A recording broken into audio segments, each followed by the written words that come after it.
നമ്മൾ ഉപയോഗിക്കുന്നത് എത്ര കോളുകളാണ്, വാട്സപ്പിലുള്ള മെസ്സേജുകൾ എത്രയാണ്.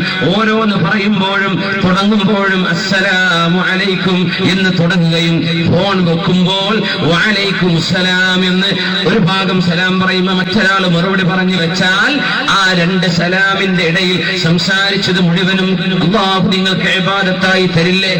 എന്തിനാ നഷ്ടപ്പെടുത്തുന്നത്? കേവലം ഫോൺ വിളി.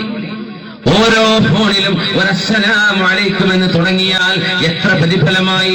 ഒരു ദിവസം എത്ര ഫോൺ കോളുകൾ വന്നേക്കും, എത്ര തവണ സലാമും സലാം അടക്കലുമോടെ നടക്കും. അഫ്ശുസ്സലാം, നിങ്ങൾ സലാം പ്രചരിപ്പിക്കണേ. അബൂ ഉമാമ റളിയല്ലാഹു അൻഹുവിനോട് വീട്ടിലേക്ക് കടക്കുമ്പോൾ സലാം പറയണമെന്ന് പറഞ്ഞു. ഉമ്മമാരോട്, ഉമ്മയോടും അപ്പയോടും മക്കൾ സലാം പറഞ്ഞ് ആ ഉമ്മയുടെയും അപ്പയുടെയും കൈ മുത്തണം എന്ന് പറഞ്ഞ ശരീഅത്താണ് നമ്മുടെ ശരീഅത്തുൽ ഇസ്ലാം. ഇങ്ങനെ സ്വന്തം ഉമ്മയോട് അസ്സലാമു അലൈക്കും എന്ന് ഉമ്മയുടെ കൈ പിടിച്ച് ഉമ്മയുടെ കൈ മുത്തണം മക്കളെന്നാണ് ശറഅ് പഠിപ്പിച്ചത്. വാപ്പയുടെ കൈ മുത്തണമെന്നാണ് ശറഅ് പഠിപ്പിച്ചത്. നമ്മളത് തുടങ്ങിയിട്ടില്ലെങ്കിൽ ഇന്നു മുതൽ തുടങ്ങിക്കോട് മുഅ്മിനേ. അഫ്ശുസ്സലാം, ഇത് സ്വർഗത്തിലേക്ക് കടക്കാനുള്ള വഴിയാണ്.